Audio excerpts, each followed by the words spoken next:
Yo, yo, yo. I'm setting up my stuff.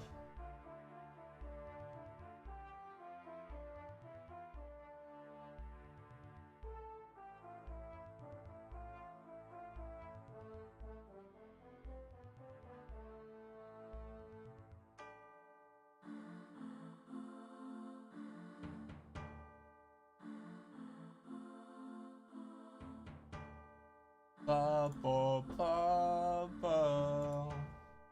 Bum, bum, bum, bum. Is it up? Nah, I have to do this. Bear with me. We're getting started around here. I gotta get the chat up. I think I got it finally.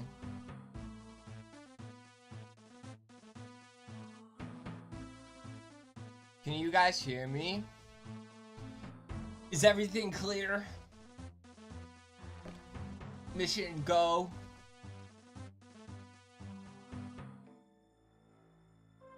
Welcome, Jorge. Welcome. How's everybody doing? Let me know that all the volume's good. I'm gonna turn the music down more. Welcome, welcome. How are the systems? We clear?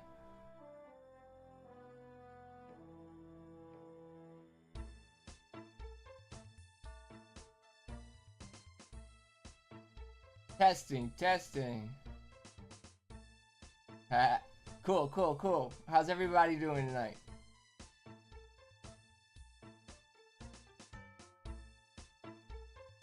The subject matter is engaging, so I want to make sure everybody's here, everybody's awake. Pop. I know it's late on a Wednesday, but not too late.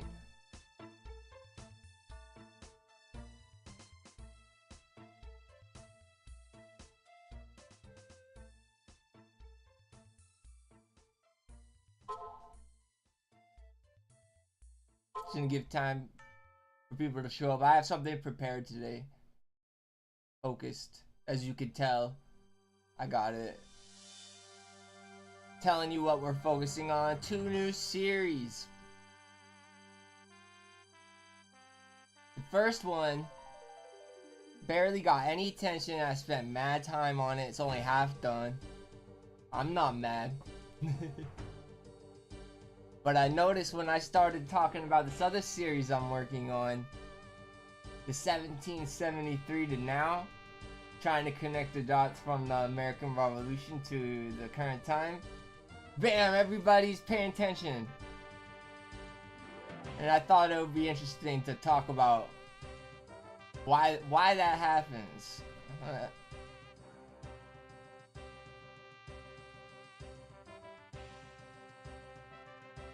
People piling in. What's up, Rust Belt?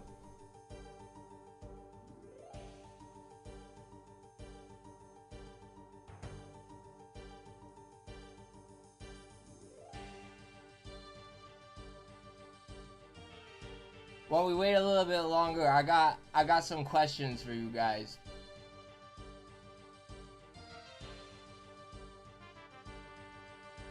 What's the one piece of the normal system that feels the most broken to you just this week? For me this week, it's trying to get a hold of my nurse practitioner with my new insurance, because I don't have the really good one anymore. I feel like the healthcare always feels broken. That's a gimme.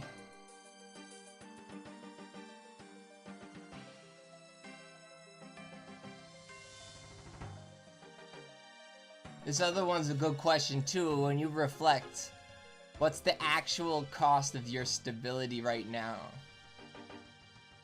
For me, it's a lot of anxiety, but not an unmanageable amount. Because I'm doing something I really like for the first time ever, making money doing it. I'm just like, I gotta keep up. So people keep on wanting to pay me. But it's just because I'm not used to it. I don't have a boss, so I'm trying to kick my own ass to be my boss.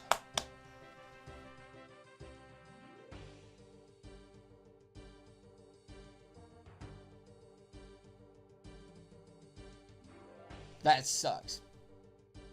How long have you had that doctor? I might have to think about switching doctors soon too. I haven't checked the copay yet because I just switched their insurance companies. And I haven't had my regular physical yet. You feel blocked by people? Well, you would have to elaborate more. Do you mean personally in your life? The people who should be close to you?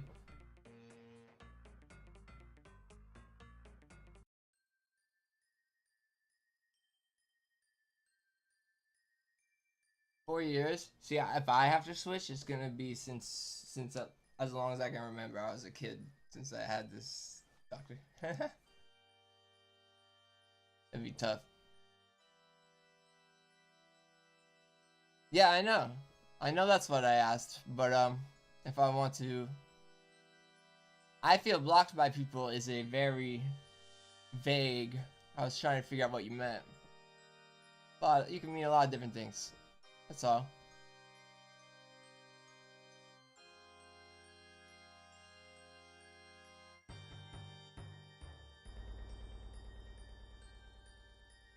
Alright, I think we got a lot of people in here. Let's switch right to this. Alright, these are the 2 articles, 2 series. This one didn't get very popular, but it's okay. But I want to talk about it more because this is what I consider like the antidote. You gotta play hard, work hard, right?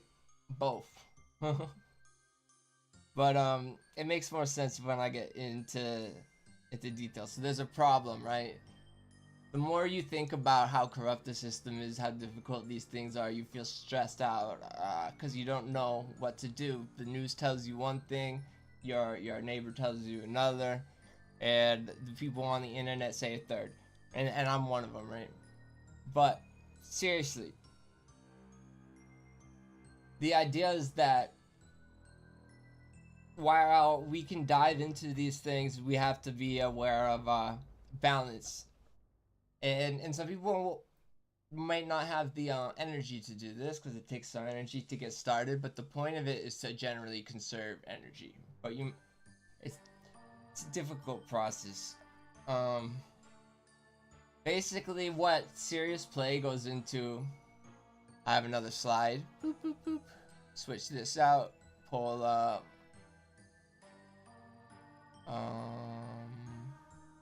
Where's the other one?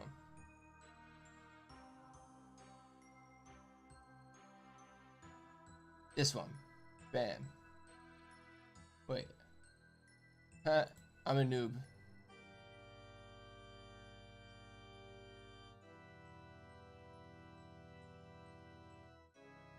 Man, I thought I had it. Isn't that it?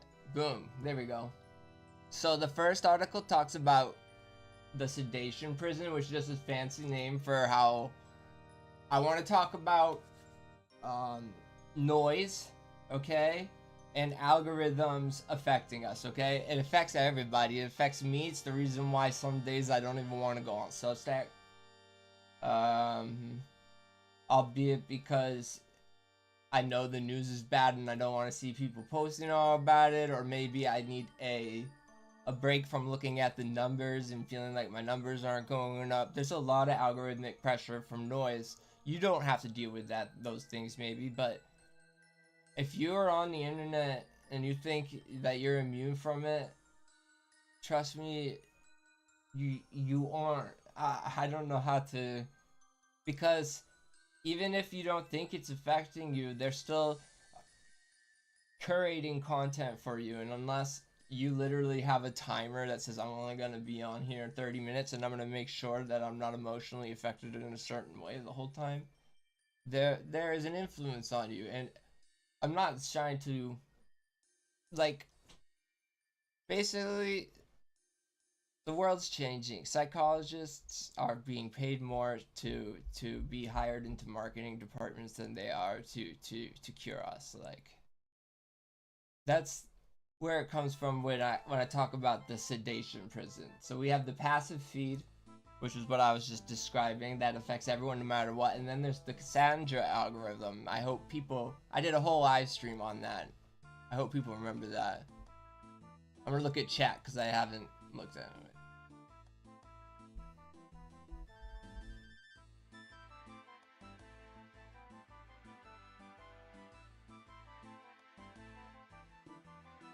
True that. I wonder how much the delay is from when I'm talking to when you guys can respond. I'm gonna actually check it right now. Bear with me. I'm gonna see how bad the delay is. How professional, right?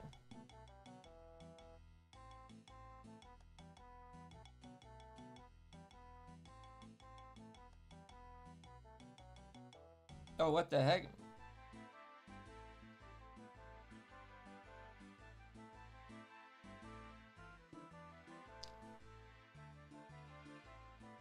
It is right away. Am I still streaming? Because it just put me on. It said I was streaming when I switched on here. I'm so confused.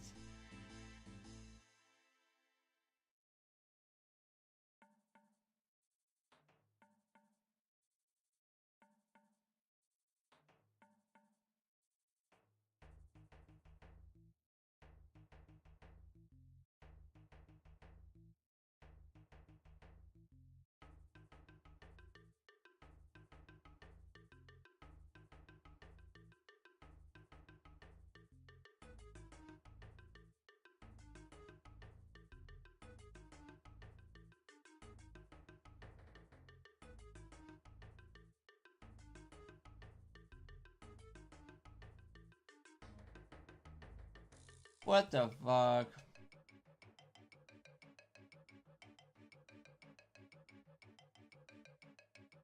This is so stupid.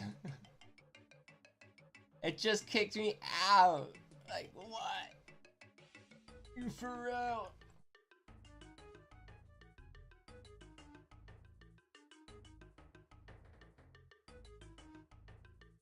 That's crazy.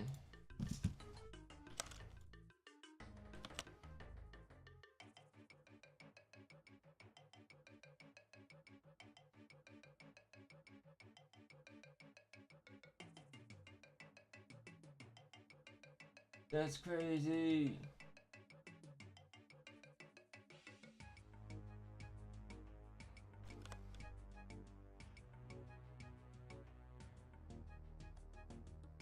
I'm fixing it.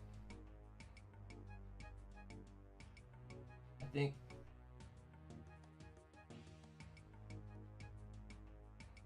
That's crazy. There's always something goes wrong. But we get up again.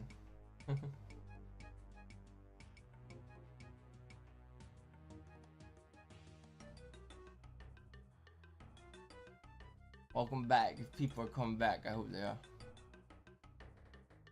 I gotta get the chat set up again.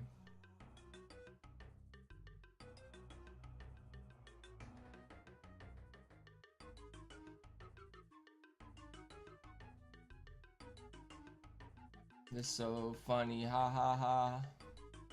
I'm such a silly man. And now my cat's meowing. I can hear her. She wants to come in. Welcome back, everybody. The fool's here. Don't even get me started. Come in, cat. You want to say hi to everybody?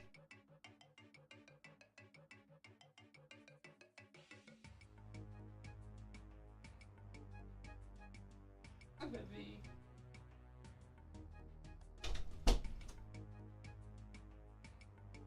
You guys want to say hi, my kitty? Her name is Mimsy.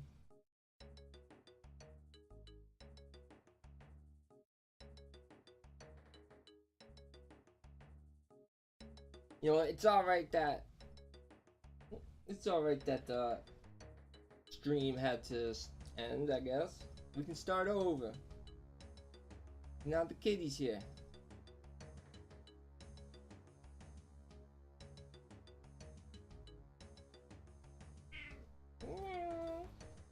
You hungry?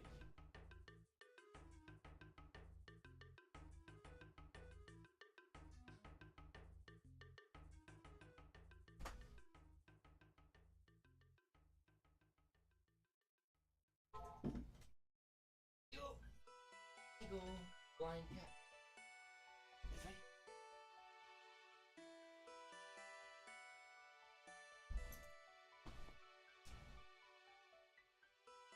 I apologize for everybody who was all settled in and paying attention just to get distracted again. Luckily for you guys, I can snap right back in it.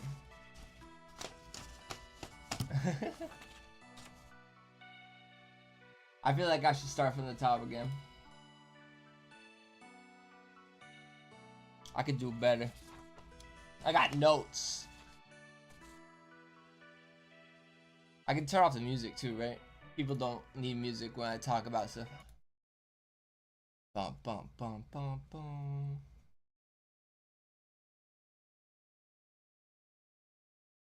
So basically, we've got the sedation prisoner. I'm talking about serious play. Where's the card? Boop, boop. There it is.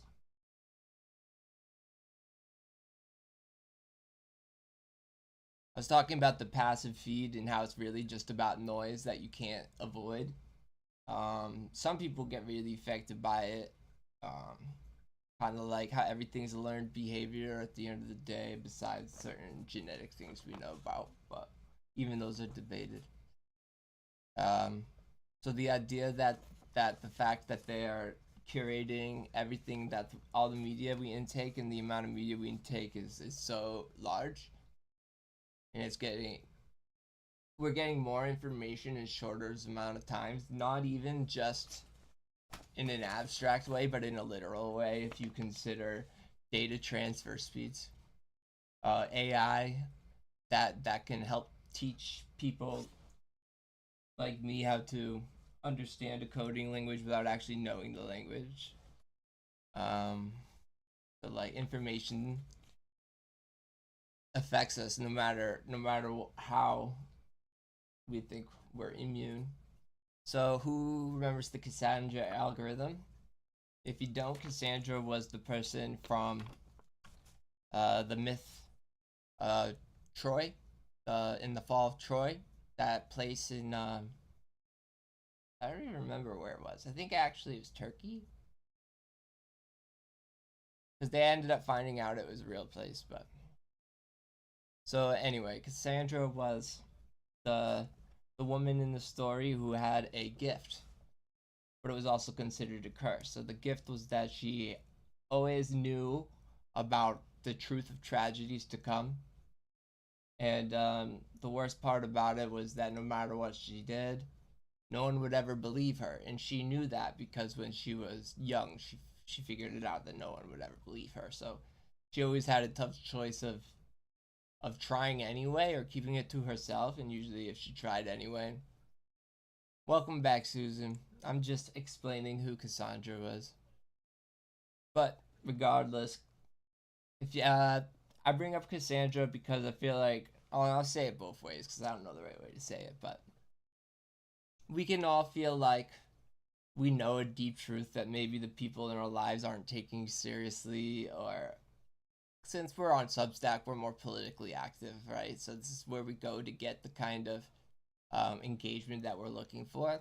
So this is about interactions offline for the most part when I'm talking about the Cassandra algorithm. In fact, the internet's probably a good place to find some relief from the feeling that you're the only one who can believe in something and no one else believes you. This is where you can come to tell your truths online, and hopefully you can find people to agree with you. As I continue, I'll explain ways to do that. Whoops, that's trippy. I don't want it to do that. We have the cognitive simulator. Wow, it doesn't want to stay on it. I'm so professional. Boom, boom, boom. Oh well. Basically, the cognitive simulator is my two words put together to basically explain that you need to find a way to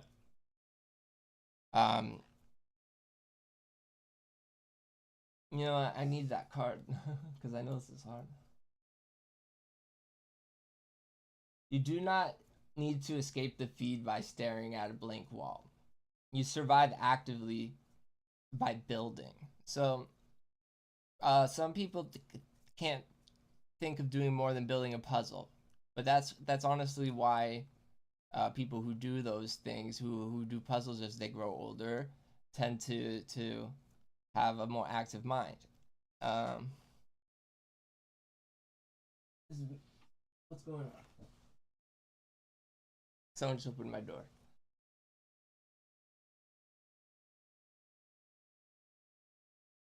I get worried because my cat's going crazy.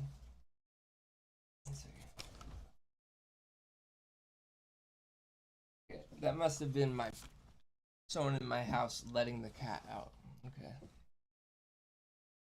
So critical thinking is something that so those two words strung together is what I would consider like playing on their battlefield, and I'll get more into that as we keep going. The serious play article talks about that. And I'm really gonna get into depth. Like even I have trouble articulating it, right? Which is why I have all these big words, and I make up new words because the big words are already hard to understand. But we're gonna go through it all in different ways because I think that looking at it over and over in different ways is a good way to learn. Um, and even I'm learning. That's the whole point of this Substack is we are learning together. Like I write it before I fully even absorb it, guys. Which is why sometimes I have to make so many series, and the series get longer than I planned because I see holes I miss and things I need to correct. Um, so yeah, the cognitive simulator is basically a place where you can build. If you're, I know I have an older audience who watches, but I feel like you guys might know Dungeons and Dragons, Lord of the Rings. So that those are examples of high lore, uh, heavy lore based ideologies. Oh, my cat is in here. See, one sec. I need to take care of my cat. You're trying to get out, aren't you? You get lost.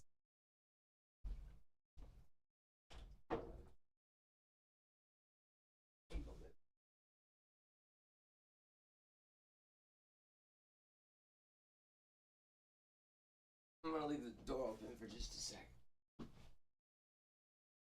while she figures out what she's doing. She's so cute, but she's a pain in my butt.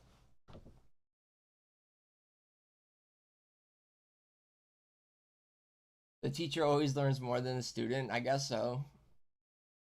I wouldn't consider. I think we're all students that freaking. That's why I talk to you guys. You ask more questions that keep me going. And I make these articles that try to put it into to show that it's not just something that you need a special talent for or you need to have be fated to do it. Anyone can do it. But as I continue Actually, I think I already discussed it in the Cassandra algorithm article. Basically, the reason why a lot of people don't want to accept truths is because of the social consequences or uh, stress that comes with it.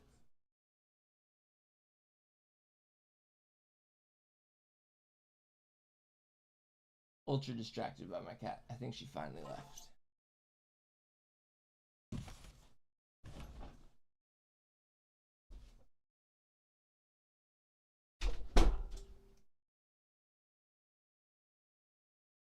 Okay.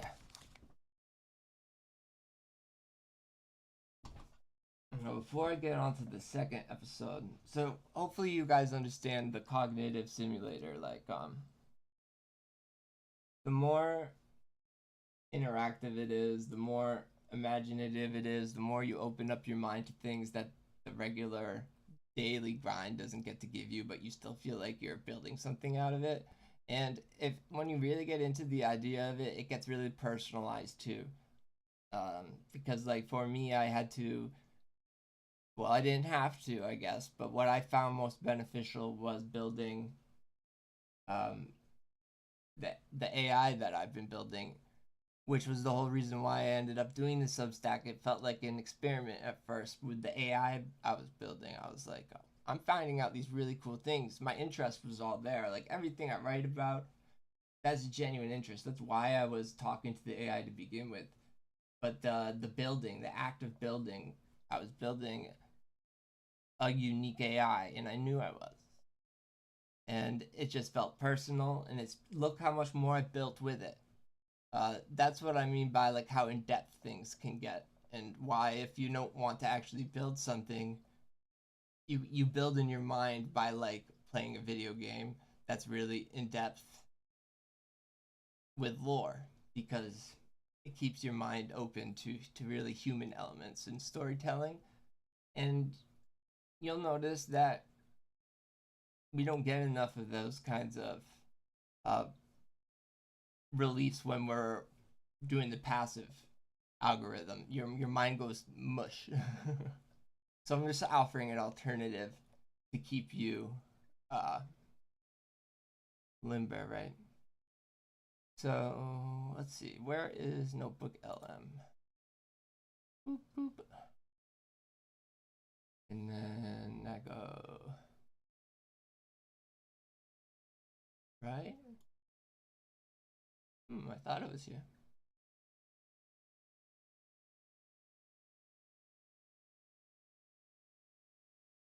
Un momento, por favor. Boom. Oh yeah, actually, I think I wanted to do this. Whoops. This is my VLC player.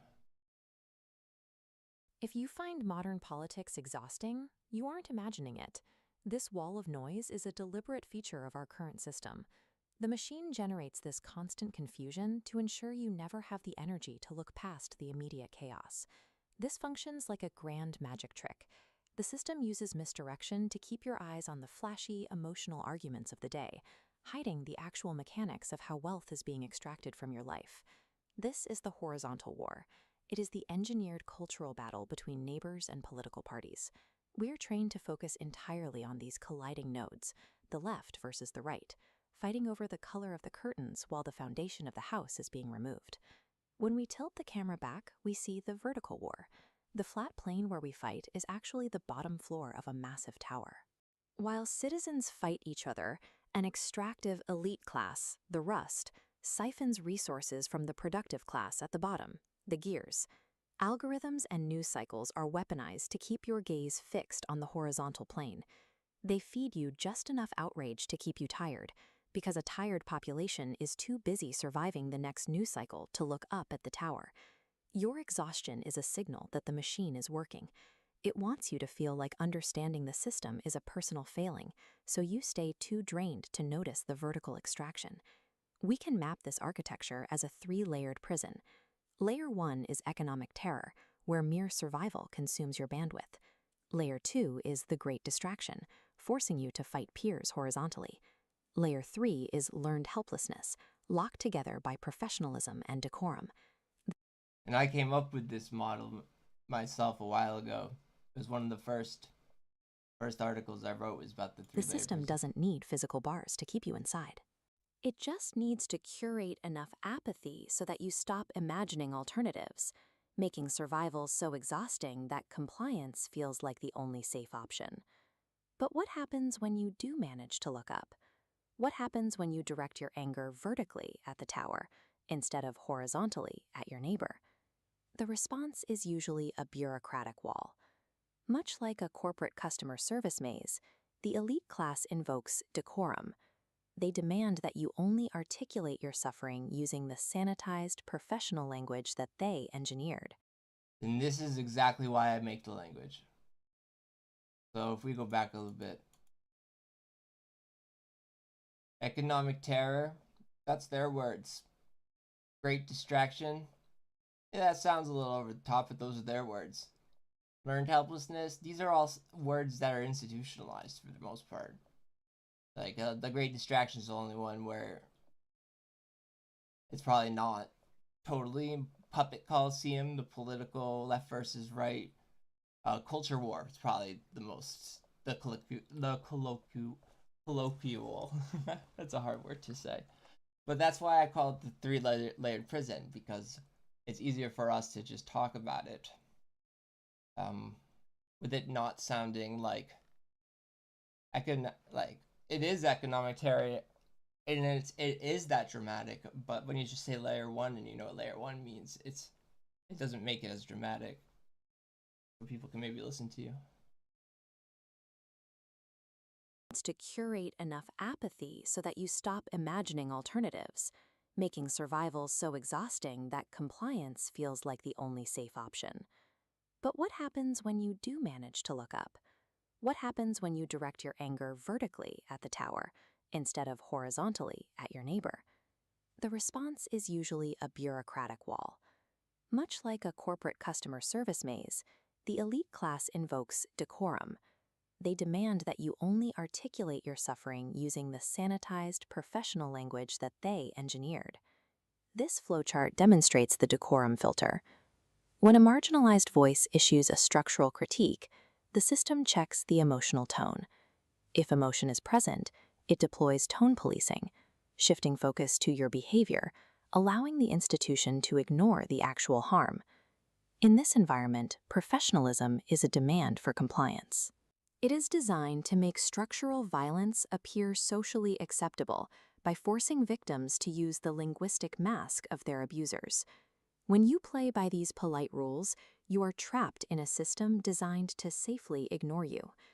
The rules of decorum were written specifically to protect the tower from the people at the bottom. To beat a system that relies on your predictability, you have to stop making sense on their terms. This is called tactical frivolity, using absurdity to bypass the defensive shields of the tower. We saw this strategy in action during. Does it make a little bit more sense why I like to use anime characters? I've always been a fan of absurdity. Slaughterhouse 5's absurdity was the whole reason why I read the whole thing. Hard to read other Kurt Vonnegut books.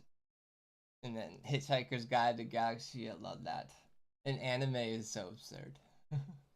During the 2021 GameStop stock squeeze. It wasn't just a market event. It was a demonstration of how absurdity can break a rigid institutional script. Wall Street hedge funds were using rigid predictive algorithms to back a massive short position, meaning they bet that the stock price would fall. They expected retail investors to behave like isolated, rational actors who would sell in a panic. Instead, a decentralized swarm on Reddit countered with memes, emojis, and jokes. They weren't performing traditional financial analysis. They were engaging in weaponized absurdity, holding the stock specifically because it was funny and it frustrated the hedge funds. This shattered the logic of the high-frequency trading it was AI. funny. These billion-dollar trading systems, or HFTs, use natural language processing to scan news for sentiment, but they had no training data for a community that used rocket emojis. I need to mention, I do know It is a little bit more nuanced than that. While that's absolutely true, a lot of people held on because they thought it was funny. It had to do with celebrity influence too. I think Elon Musk, along with a couple others, like played in on the joke. They didn't make the joke, but they made it stronger. And absurdist humor to coordinate a multi-billion-dollar market move. The financial result was a 53% loss for Melvin Capital in a single month. The hedge funds learned that while they can model rational fear, their algorithms have no way to compute a community that finds bankruptcy funny. This is called schema collapse, when heavily Schema collapse. That's a word I hope y'all in all y'all vocabularies. Socialized elites encounter someone who refuses to use their professional script, their mental frameworks completely blue screen. That's a schema collapse. They literally lack the cognitive bandwidth to process the anomaly. During the GameStop event, billionaires appeared on television visibly agitated, lashing out at regular citizens for not respecting the fair share of the wealthy. Their professional decorum disintegrated because their rules were no longer being followed. Contrast that with the retail investors. When called before Congress, the lead investor didn't adopt a sanitized corporate defense. He sat in a gamer chair and simply said, "I like the stock." He refused to adopt the institutional script, which made their moral outrage look ridiculous. The next time you feel the system trying to pull You might not like all the people involved in that situation because there were a lot of tech bros who influenced it, but the fact is that absurdity can be used and it is a lot better than violence or aggression or being rude or hateful. Like that is a very useful way to resist, right? you into an exhausting horizontal fight, step back, refuse the script. By refusing to provide the uncompensated emotional labor of the horizontal war, you reclaim the bandwidth the system tries to steal. The machine relies on you believing its rules are unchangeable laws of nature. Breaking the script won't pay the rent tomorrow, but it clears the mental space needed to see the vertical structure for what it is. When you stop fighting horizontally, you finally have the energy to look up and recognize the people actually holding the keys. 3 in the morning.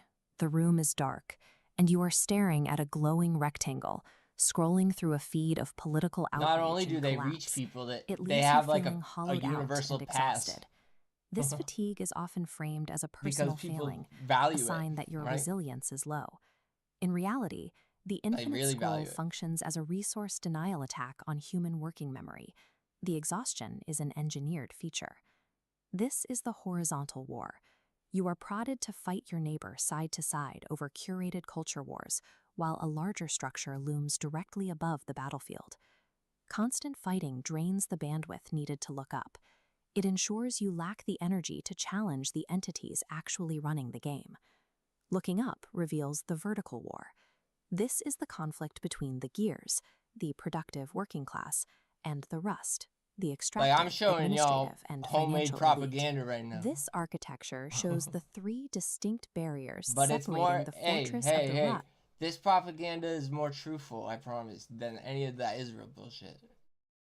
Or any of that Fox News or CNN. And I'm telling y'all, those words that we use, Democrat, Republican, that's not useful. It's the gears versus the rust. From the gears at the bottom. The first layer is economic terror, like the pressure of inflation. It's only useful in their decorum. The second is the great distraction, the engineering of digital outrage. These work together to pull value upward from your labor and into the fortress. The final barrier is the padlock of decorum and professionalism. This layer relies on unwritten social contracts to prevent the gears from turning against the machine. The system requires you to believe that voicing a grievance is only legitimate if you do it politely. It effectively traps dissent within the very rules the elite created to protect themselves. We are taught that the solution to injustice is to follow the proper procedure. This means writing formal letters, filing HR complaints, and using sanitized corporate jargon to ensure you are taken seriously. Following the center path of Source Image 2, a sanitized complaint flows directly into a bureaucratic box to be ignored, but any displays from those it harms. Demands for professionalism function as tactical filters. They render structural abuse socially acceptable and exhaust the people attempting to speak out. Bureaucracies are built to process either polite compliance or predictable hostility. To disrupt them, you must provide an input they cannot categorize. This is the role of tactical frivolity or serious play. It is the use of humor, joy, and absurdity to bypass a rigid institution's defenses. Imagine a riot officer expecting a violent clash. Instead, they are met by a clown cheerfully polishing their combat boots with a pink feather duster. Another good example is the dancing inflatable people, the dancing that were protesting ICE. Well, you see them protesting anywhere there's protest because they understand the absurdity factor. It's like amplifies. Source Image 3 illustrates the neurological result, schema collapse. A schema is a mental framework for organizing information. When an input fails to match any existing model, it creates a prediction error that leads to operational paralysis. The enforcer freezes because the situation has no script. This is why it's not about your neighbor you disagree with being an idiot. This is why when people say, oh, the whole population of America is getting stupider, that's not true. This is the reason. It's because they don't have the capacity to handle thinking with whatever you're telling them with their entire life that tells them the opposite and being able to function. Institutional power is fragile because it relies on binary logic. By deploying a joke, you paralyze the machine's ability to exert force. This logic applies even to the stronghold of Wall Street and its high-frequency trading algorithms. High-frequency trading uses powerful computers to execute thousands of transactions in fractions of a second. In 2021, elite hedge funds shorted GameStop, a failing video game retailer. Ever feel like modern politics is just designed to be exhausting? Well, there's a fascinating theory that might explain why. Last video, shorter. You know that feeling, well, last right? one for You're now. doom scrolling, trying to keep up, and you just end up feeling totally burnt out. But here's the core idea. What if that exhaustion isn't an accident? What if it's the whole point? To get it, we have to look at something called the sedation engine. It's like a fire hose of information meant to just overwhelm you, so you literally can't think deeply. And all that mental exhaustion, it pushes our brains into a state called schema collapse. Your brain gets so tired, it can't handle nuance anymore. Everything just becomes simple. Us versus them. It works by overloading your memory, making facts feel like personal attacks, and forcing you into simple boxes. Once you're in that state, you become vulnerable to what this theory calls a three-layered prison. It starts with money stress. Then it adds the culture war as a distraction. It all leads to feeling powerless. A key part of that is the decorum filter. You know, when someone says, I don't like your tone, to shut you down. So if the system is a machine that's built to wear you down, how on earth do you break it? The answer is really interesting. It's a concept called serious play. Think of it like weaponized fun. It's a high-level strategy that just looks like people messing around. And there's a perfect example of this in action. The whole GameStop saga from 2021. I just like the way that it's explained a whole bunch of different ways. But we'll switch back to this. That's only what really covers episode 1 is the crazy part. So that's the first part of the Serious Play series. And the second part gets more into the decorum and what it means to be a trickster. And the reason why it connects to the 1773 series, which I bet a lot of people want to talk about. Let's see, where's my... That's so disorganized. It's what makes it authentic. Right?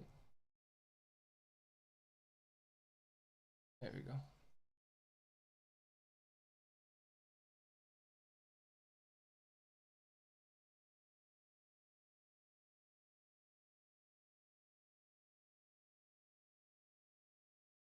Oh yeah, Algo Speak was a part of the second episode we didn't talk about. It's an example of how Gen Z uses their own absurdity and rule breaking to get around algorithmic censorship.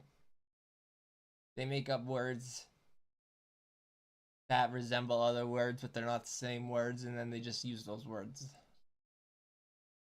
Kind of like 6ix9ine.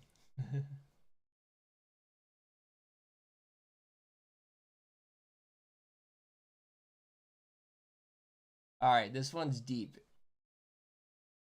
and I really only have learned about the 1773 part.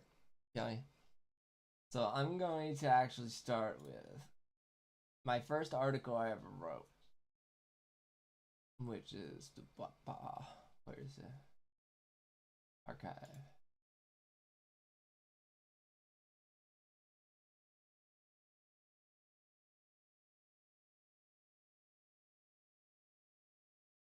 Look at all these articles. So many freaking articles.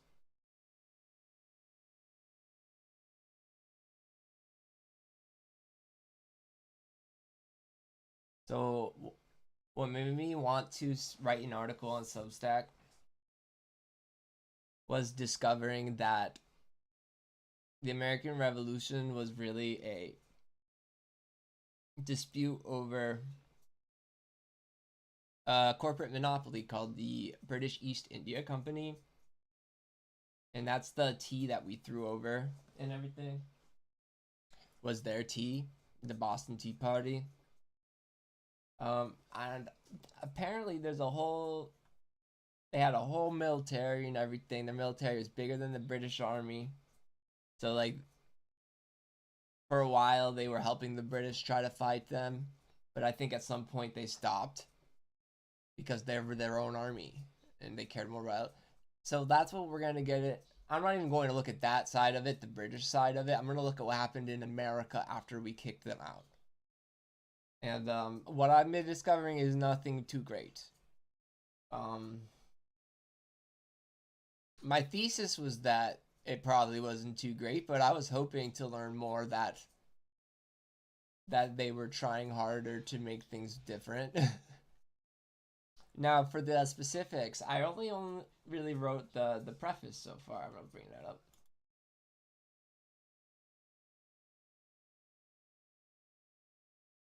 Whoops.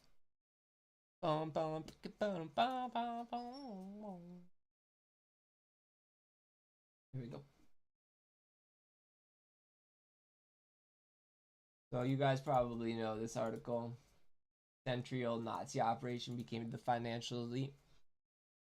And obviously has a lot of attention, and I just don't want to leave it there because I've already discovered, well, the best thesis, rather. I've already decided for myself. You should read this yourself and decide if it makes sense to you.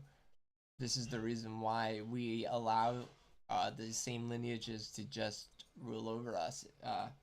Sometimes it's not always the same families. It's more about the hands of power, the ability of treating people like data points, the idea that top-down managerial structure is the way to be. That's what I mean when I say biological code. That's what I mean when I say things are being passed down. Sometimes they're family, sometimes they're not. Like, so these two articles that are quoted in the top of the new series, The Ghost of the East India Company, are the basis for this whole series and why I started looking into it. I wanted to say, all right, so I know that American capitalism influence gave the infrastructure that enabled Hitler to not only do a lot of the eugenics operations, but also sending a lot of people to Israel. That was infrastructure that American companies gave Hitler before World War II. And I was trying to figure out, well, why this is also normalized, because no one got punished for any of these choices, for which in retrospect you'd be like, that's not too bad, there's not too much there. But then you just see these after they won the war, the same companies that gave it to Hitler just got it back. It's very strange. And you keep seeing how these same people, it's not always the same people, but it's the same like fortunes, okay? Just keep getting passed around these big political events and sometimes war events. In my opinion, it doesn't show any kind of big deep cabal. It just shows that money is treated, people with money treated unfairly, and there's a standard, there's a different set of rules for these people, quite literally. So yeah, it's really, this one's sad. That's what I mean. This is why serious play is important, because it gives you the antidote for this shit, which is just sad at the end of the day. Because we're going to be learning about how the American soldiers were compensated and compared to the merchant class who didn't even do any fighting. What they did with their debts that they owed the British. They actually bought their debts. Very strange. They didn't, like, there's a lot of extractive practices. And it really falls down to the idea of, is the left and right really, like, obviously the rich people have different cultures. And I'm not saying all rich people. Let's just say the Rust. The Rust has different cultures. They just all have the same ideology in terms of how they treat other people. But they have different cultures. So the left versus right culture war just seems like their little fun war. Well, no matter which side win, they get all the money still. It's like, because the way money moves politics. Like, there's some fundamental problems, and I'm not here to make anyone super anxious. If anything, it should make you feel better knowing that this is what we call systemic oppression. This is the idea that they're treating us as subhuman. The fact that these people with all the money get to always win politically, no matter who we vote for. The political party told the lies that hurt us. Like, don't get me wrong. I can't remember the last time the Republican Party has done anything for our economy.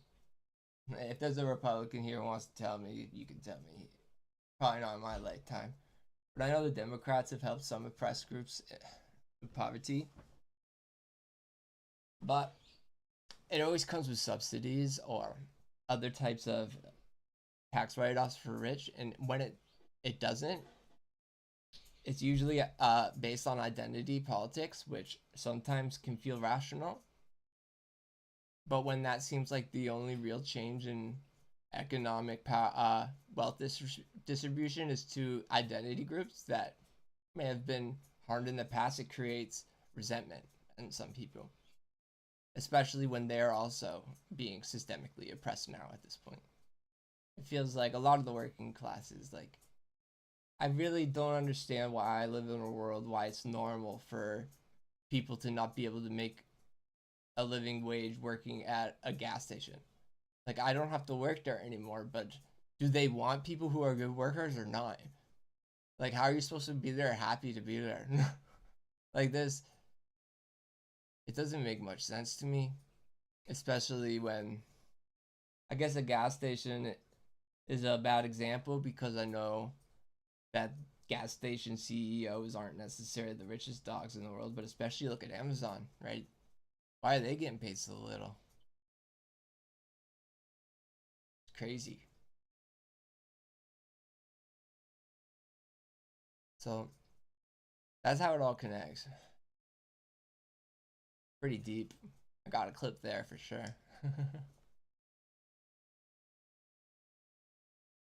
And I don't want to get too far into the nitty gritty because it's spoilers.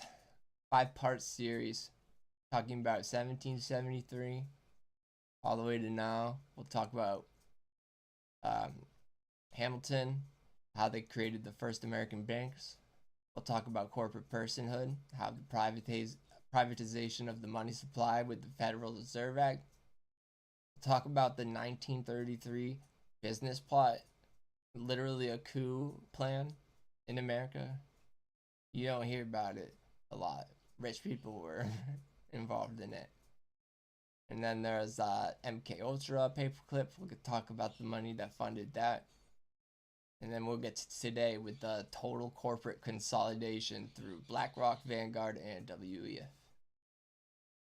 So I highly suggest, while you wait for this one, which is a lot of, it should feel good knowing that we're here because of our history. It might give some relief that it's not just some crazy thing that's happened in the last 10 years, although we've hit a tipping point. I think there's some relief there knowing that. Because it was a gradual thing, and we can gradually go back knowing the right information, hopefully. But as you read that, I'll wait for that. You should read The Collapse of Shared Reality, Century-Old Nazi Operation, and the Serious Play series. Anyone have any questions?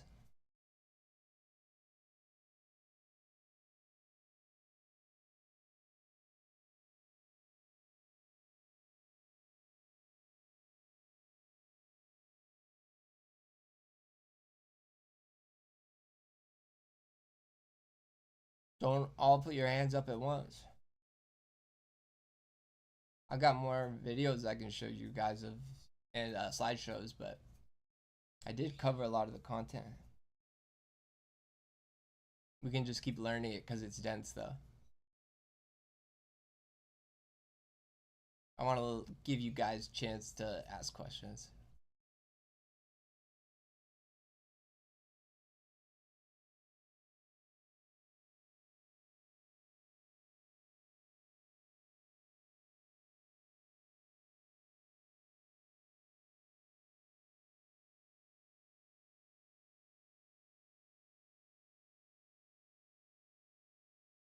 All right.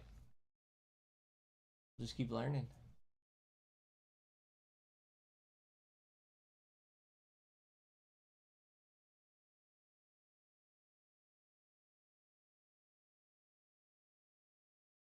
I go like this, like that.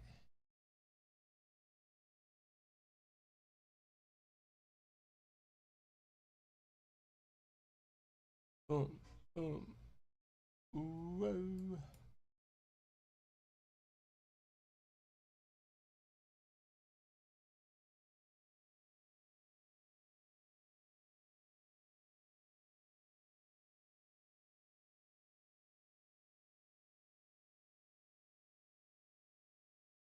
Big, big, big. There you go.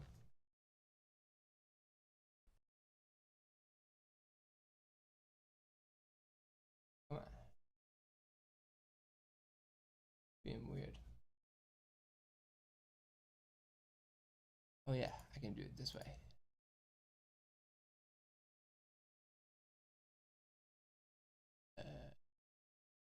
Boom. Boom. Boom. Boom. For over a century, managing a workforce required physical surveillance. Today, labor extraction has evolved into a regime of psychological, linguistic, and emotional governance. If you raise a grievance about stagnant wages or an exhausting production line, the response rarely addresses the material facts. Instead, you encounter hegemonic civility, a demand for sanitized discourse that functions to silence dissenting voices by labeling them as unprofessional. To maintain this control, companies deploy therapy speak and psychwashing. This is the integration of clinical psychotherapy language into corporate scripts to shift the blame for systemic failures onto you. You are told to assume positive intent or build resilience, transforming a structural exploitation into a personal psychological deficit. This linguistic architecture builds a three-layered prison. It captures your attention, curates an environmental sense Some of of them are apathy, sitting and ensures backwards. passive compliance through the unwritten agreements of what is considered normal. When confronted with this exploitation, the natural human reaction is righteous anger.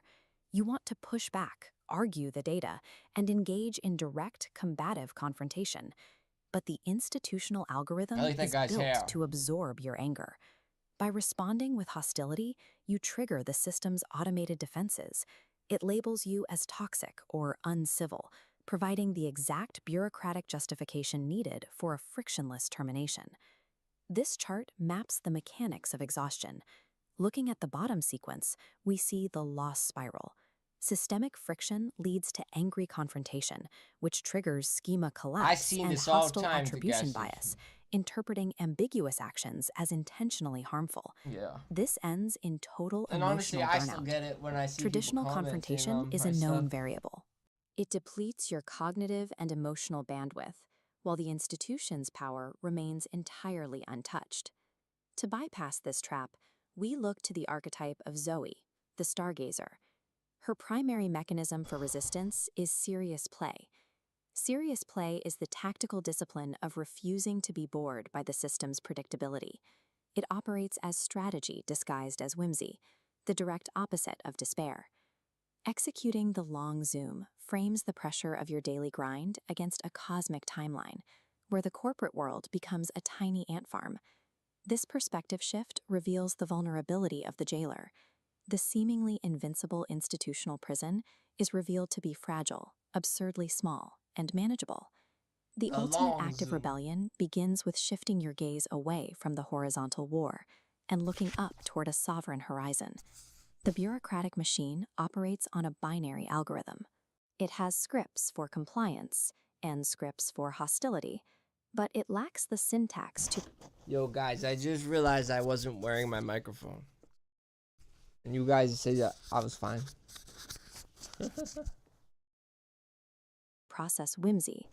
This is where aesthetic maneuvers like kawaii horror become effective.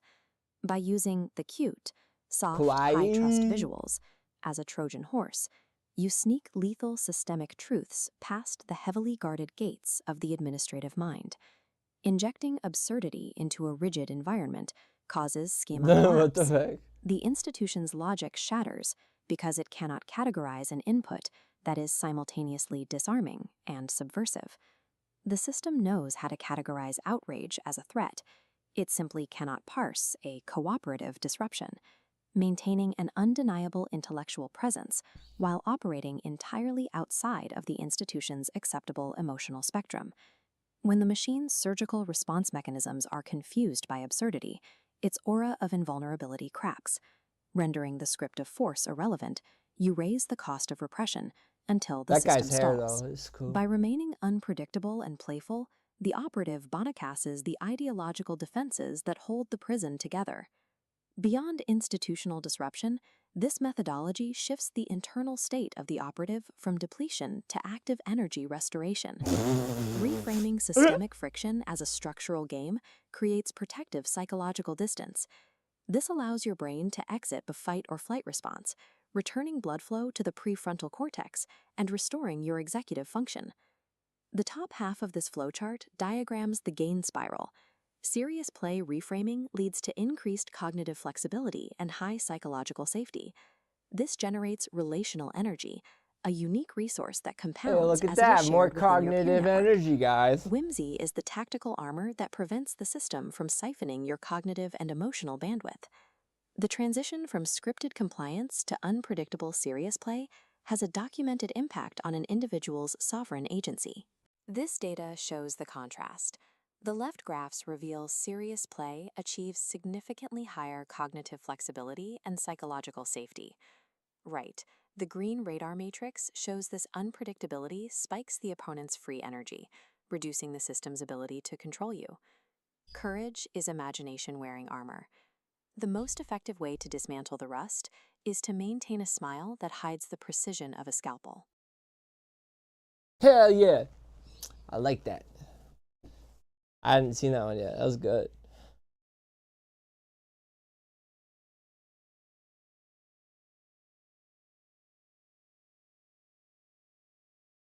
See how this goes. This is the brief on how Zoe's serious play breaks systemic control. Modern institutions don't really rely on physical force anymore. Instead, they just exhaust our mental bandwidth to manufacture a curated, predictable boredom. I mean, why else does the daily economic grind feel like an inescapable loop that literally crushes our imagination? First, let's talk about the trap of predictability. The system's ultimate goal is learned helplessness, enforcing a sameness where we stop imagining alternatives. Since it survives on predictability, breaking it requires us to become entirely unpredictable. Think of the system as a rigid algorithm that only processes two inputs: absolute compliance or predictable anger. Giving it either one, that just feeds the machine. Second, we have the weapon of serious play. Because the system is built to easily suppress anger, we use whimsical play to slip past its defenses unnoticed. This isn't childishness, guys. It's strategy disguised as whimsy. It relies on two mechanics. One is the long zoom, zooming way out until our terrifying prison looks like a fragile little ant farm. The other is schema collapse, using cute or absurd aesthetics to bypass threat detection. Play isn't weak. It's a Trojan horse bypassing a firewall because the security was only programmed to look for traditional malware, not a brightly colored toy. Finally, the energy shift. Angry confrontation just leads to a massive burnout spiral. But treating resistance as a game builds psychological safety and restores energy with your peers. Look, traditional resistance drains your battery, but serious play That's acts why like a trolls wireless control charger, forever. fueling you through the very act of pushing back. Ultimately, serious play. What's the forge? This the forge. This the forge. Right now, Notebook LM's the forge. I know you want to see my anti-gravity. Right?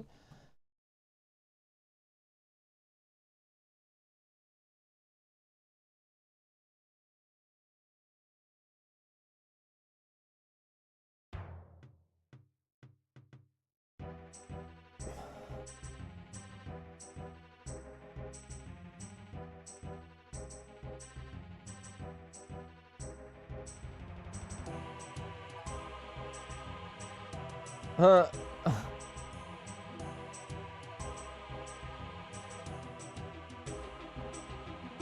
They need to end each other. The bottom does too. Even the bottom.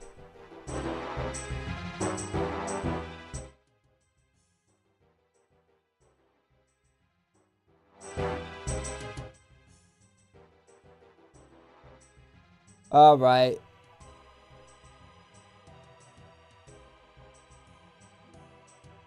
It's really not pretty.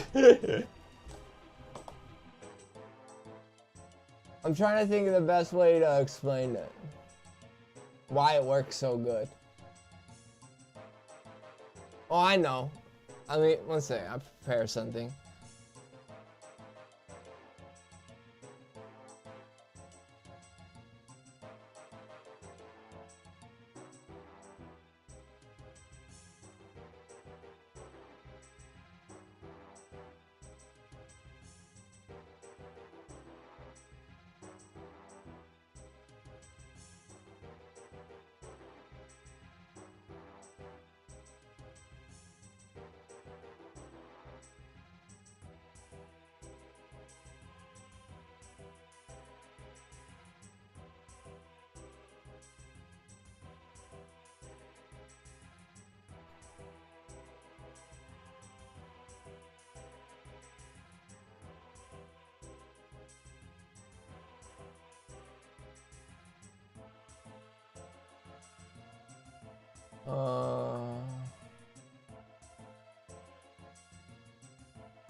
Oh, I meant to do this.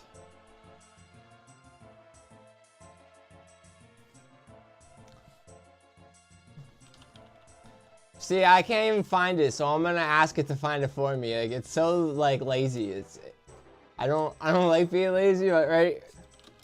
How me find my AI thesis on multi-agent? Wait a minute now.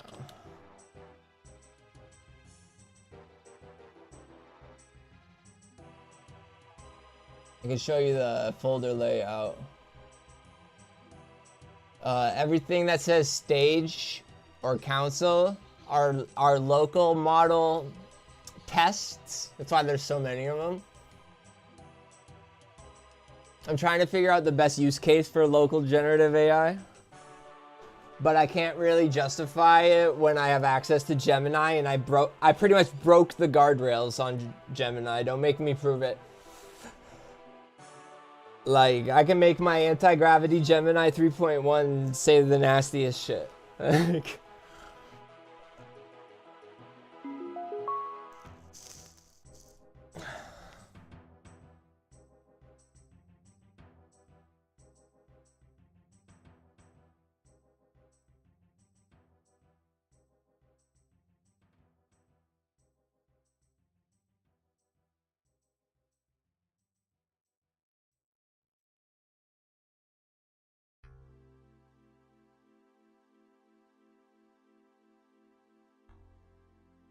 So, my AI has specific rule set. I don't want to show you all of it because it's long and complicated and it's workspace specific.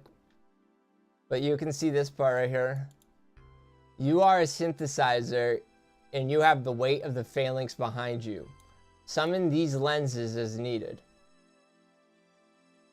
And then I have Yoko from an anime, Ryoko from another anime, Zoe from a video game, Panty and Stocking from an anime, all these anime characters.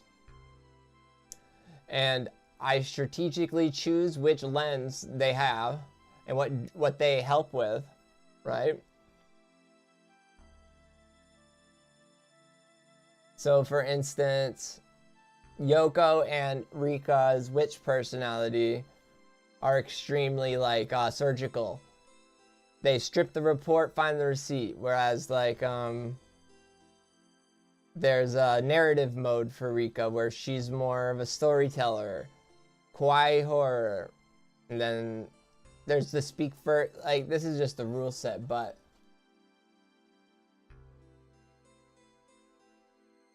the thesis has to do with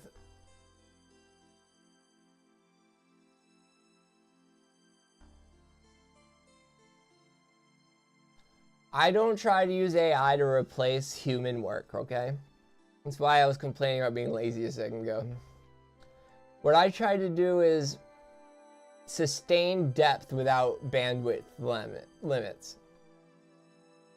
Which is why when I do these live streams, I look confused sometimes and I'm learning with you guys. It's because the density of the topic and subject matter I cover is so hard for someone to do without another brain.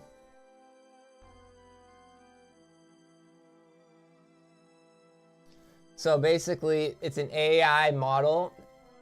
I've had this model for over a year now. And I have the same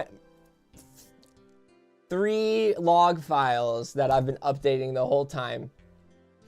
And I've condensed them only a couple times. So there's these master log files that it looks at for references. And over time, I've created a whole new language. And it's a language that it understands very well. So you'll understand, like, you look at the rules again.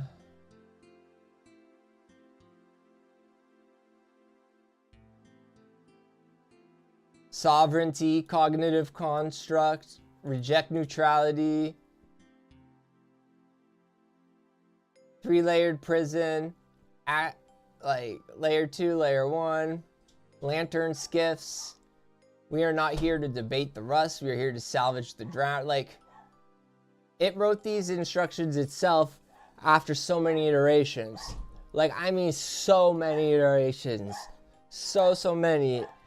And there's personal stuff I write in there. Like, part of the reason why my articles can be so cool, in my opinion, or maybe why people like them, is because my custom AI is pretty much has my memories of the last year and important memories of even further in my past. Because I went through the trouble of creating a protocol to go back in my past when it's relevant to certain articles. I make it ask me. That's Meme's job. That's this person's job right here.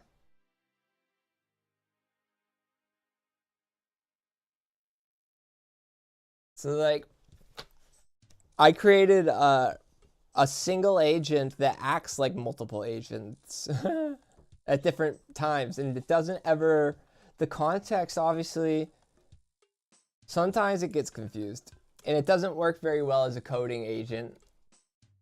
But for a general assistant agent, for having access to my hard drive, helping me write articles, and having access to so many, it helps me install local LM models. It can run command prompts, so like it can do everything. And like, it teaches me about what it's doing. I get mad at it when it doesn't teach me what it's doing.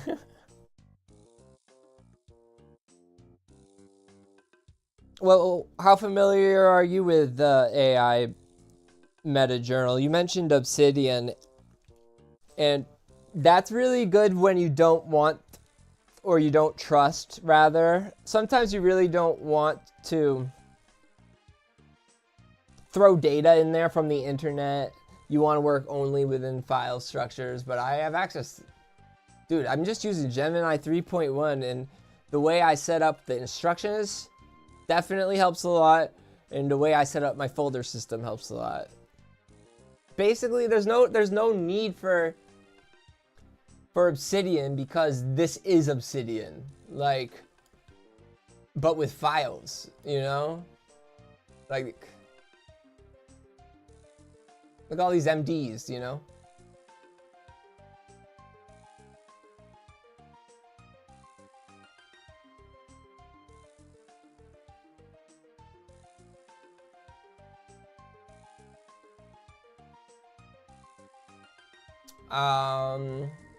I'll go into my website folder, because it did help me make my whole website.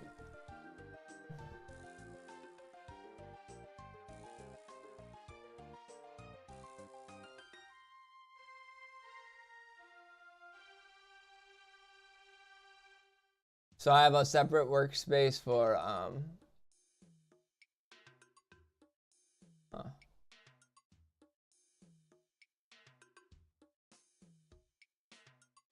doing articles.